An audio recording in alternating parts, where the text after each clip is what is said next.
मुळशी तालुक्यातील जांबे गावात 20 जण अडकल्याची माहिती आहे। ओढ्याचं पाणी शिरल्यानं गाव पाण्याखाली गेलंय। रेस्क्यू टीम गावात पोहोचलेली आहे। गावातील लोकांना बोटीच्या सहाय्याने बाहेर काढलं जातंय। 5 जणांना बाहेर काढण्यात यश आल्याचं समजतंय।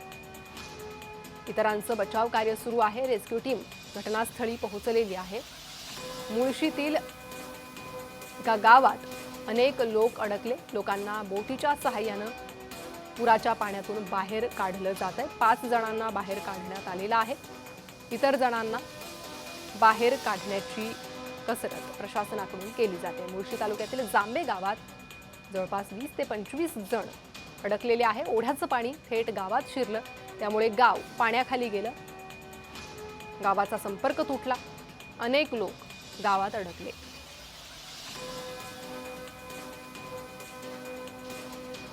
आणखी या संदर्भात माहिती घेणार आहोत। आमचे प्रतिनिधी निखिल सुकरे आपल्यासोबत जोडले गेले आहे। निखिल, काय अधिक माहिती येते बचाव कार्यासंदर्भातली? खरं तर गेल्या 4 दिवसांपासून जो आहे तो पाऊस जोरदार कोसळताना पाहायला मिळतोय आणि याचाच परिणाम म्हणून अनेक ठिकाणी जे आहे ते पाणी गावामध्ये भरताना पाहायला मिळतंय।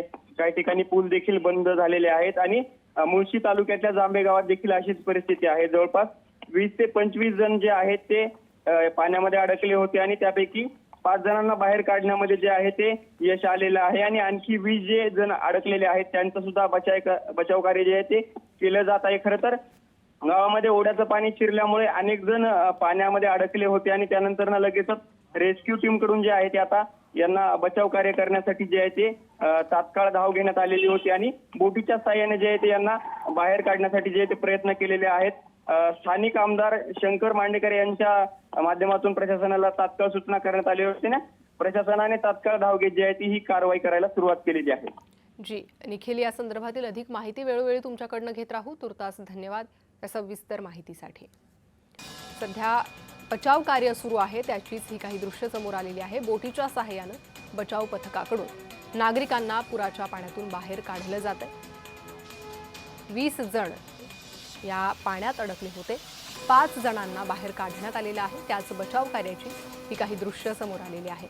संपूर्ण गाव जलमय झालेलं आहे।